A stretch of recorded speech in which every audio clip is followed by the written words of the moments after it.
Hi everyone, welcome to an ordinary review with PJ.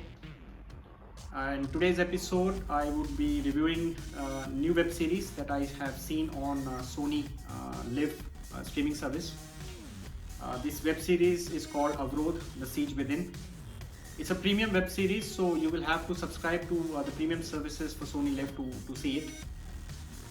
It is a series on the dreadful Uri incidents that happened in September 2016.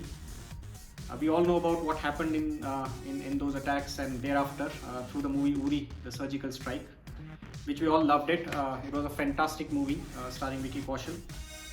Even now when the movie comes, all of us get hooked onto it because it gives us that patriotic rush of how as a country we will not take such acts, such dreadful acts by terrorists lying down, and we will give a strong message to our enemies that don't consider India as a soft nation.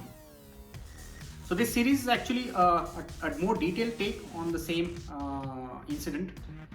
It plays out over 9 episodes.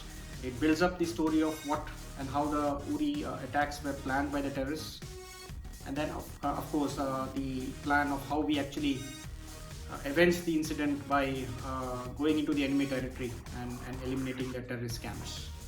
It's based on a book, so it's more detailed. It stars Amit Saad as a major who leads the attack, and he's fabulous in the movie. He looks the part.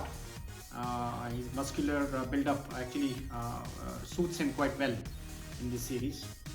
He's well supported by Darshan Kumar, who acts as an army officer who was on the Uri base when the attacks happened, and he survived those attacks. So he is part of the team that wants to avenge the incident.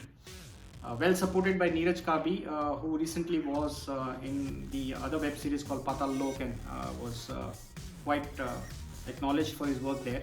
He's also acted very well in this series. He plays the National Security Advisor who is in charge of planning a response to this attacks. And then Vikram Gokhale, a well-known actor who plays the Prime Minister. And every time I think he comes in on the screen, you do get a rush about how the Prime Minister wants to give a strong message to all the enemy nations who think India is a soft country. Overall, good series to watch. It's fast-paced, much like the movie. Music is very good. It adds to the tension in the series. Interesting take on media as well in the series. The media is shown in a bit of a negative light in terms of how they are more interested in their sensational breaking stories more than the security of the nation. So that's something that was an interesting take on the media. But overall, I would say a very engaging series to watch. Given that it's an Independence Day and we are all feeling the patriotic feeling of the country, maybe a good watch for the long weekend where you can actually binge watch it from episode 1 to episode 9. Something that I'm sure you will love it once you start seeing it. So do enjoy the series if you are going to watch it. I loved it, and I'm sure if you see it, you're going to love it. Thank you.